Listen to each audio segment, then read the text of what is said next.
Today's February 18th, and we are in Organ Pipe Cactus National Monument in very kind of southwestern portion of Arizona. So we're like, I don't know, 5 miles, I think, from Mexico. Close enough that our phones think we're in Mexico. Yeah, our phone said, hey, welcome to Mexico. We're packing up, getting ready to head out and see the sights. Hit the trails. Do you know what trail we're trying to do today? No, we're gonna go do the scenic loop on the east side of the park, and I think we're gonna do the Estes Canyon Trail. Okay. And then maybe Arch Canyon too, if we feel like it afterward.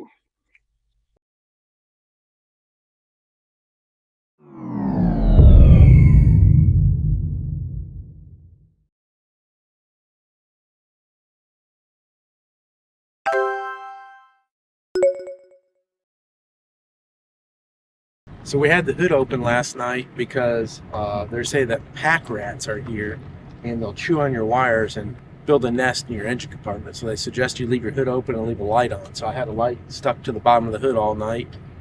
Had the hood strapped open in case it got windy. Yeah, the pack rats like dark, closed-in spaces.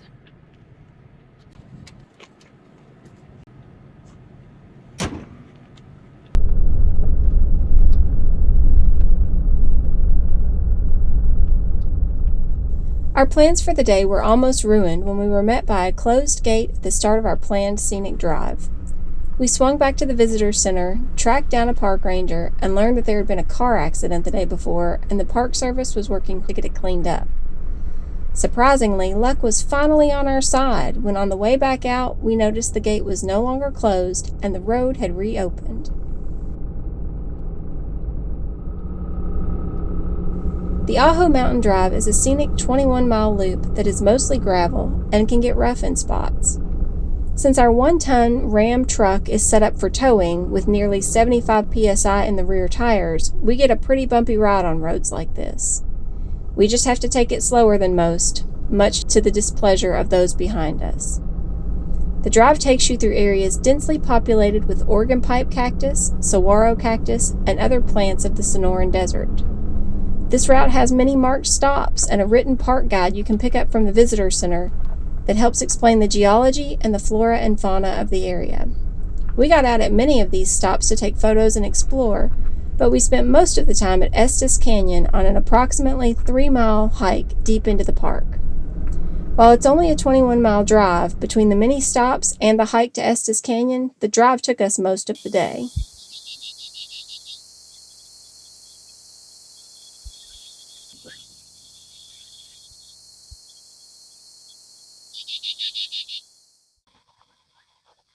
Not 100% sure what this plant is. I think it's a cholla, but I could be wrong. But here is a part of it that's dead. You can kind of see what it looks like on the inside. It looks kind of strange. It's like a wood, like webbing almost.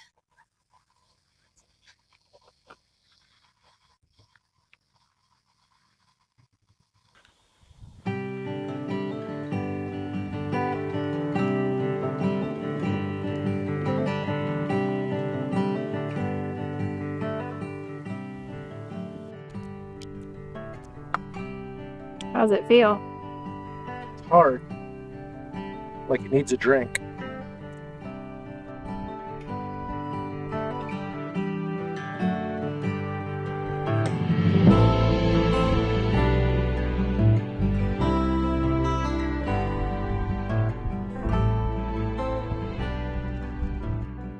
So here's a dead organ pipe cactus. We assumed that they grew like the saguaros with the sticks of wood inside that they gave it structure, but these are actually more tubular. So it's a little bit different.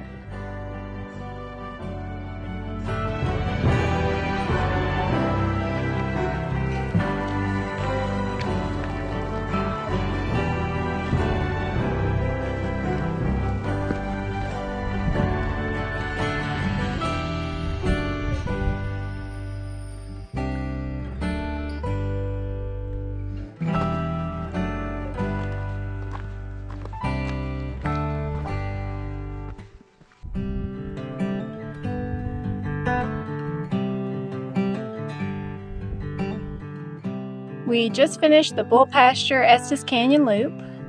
What'd you think? It was cool. I like the variety.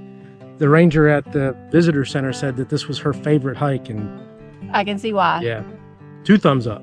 Yeah, it was great. You were going through the mountains and in canyons and down in the desert floor. It was really cool. Lots of Organ Pipe Cactus, lots of saguaro.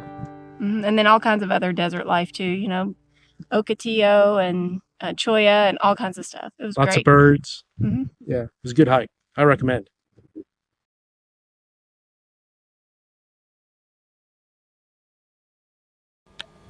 I think we're just about ready. Got our bags packed, getting ready to head out on a hike this morning. Leaves straight from the campground here, so that's going to be really nice. We don't have to drive anywhere. Where are we going? I have no idea. Victoria Mine. Victoria Mine. That's where we're headed. Yeah, it's a 4.6 mile trail, I think.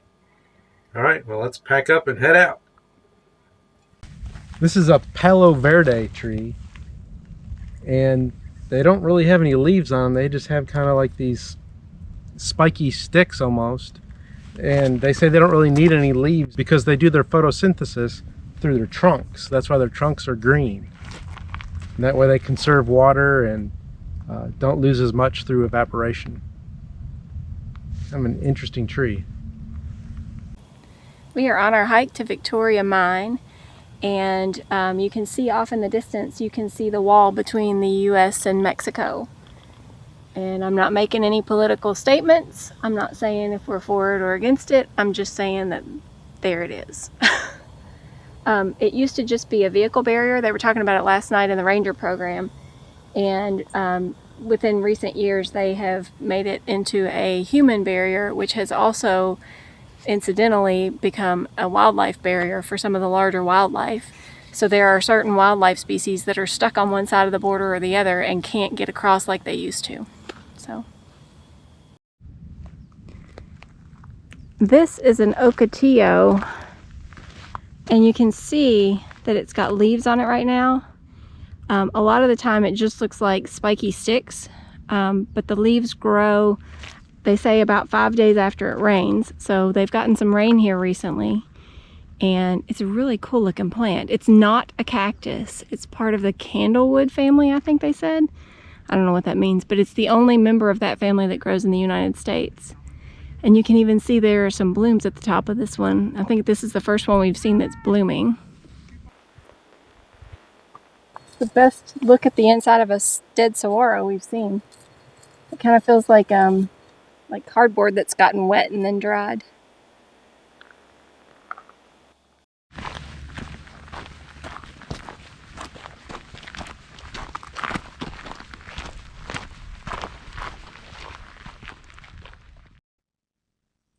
So you can see the saguaro right here growing up right next to the Palo Verde. And that is because their seeds, the saguaro seeds, are spread by birds.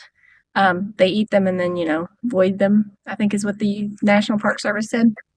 And so their seeds go down underneath these trees, and then the tree works as a nurse plant to protect the young cactus from the sun and all that. And then as the saguaro gets bigger, it demands more and more water, and often it kills the nurse plant.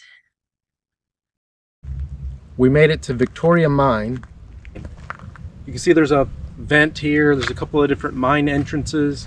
There's an old building here. This was a gold, silver, copper, and lead mine. Apparently they were extracting those minerals out of the granite that's here. Not a whole lot left here though. It's all abandoned. Pretty much the only thing left is a couple of these mine entrances.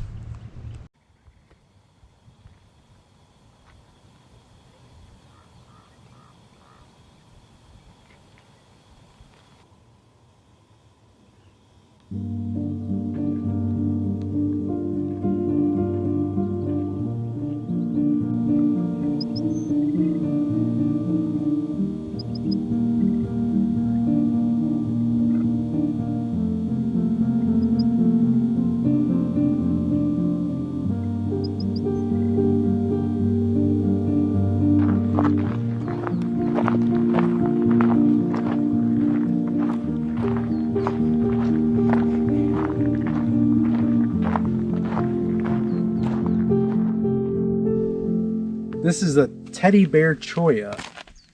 It's a common cactus in this area. You see lots of them, and from a distance it looks like a fuzzy, cuddly teddy bear, but then once you get up close you see that it's really just full of spines.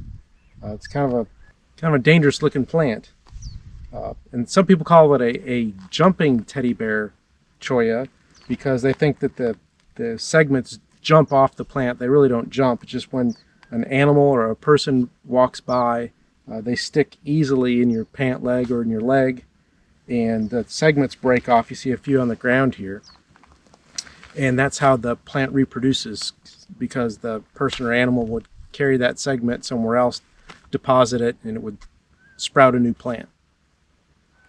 It's a crazy looking thing.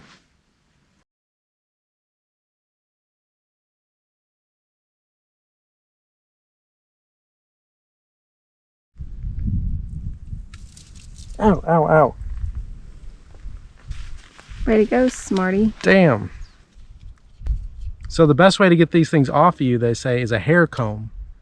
Well, we don't have a hair comb. We have a knife. We'll use that.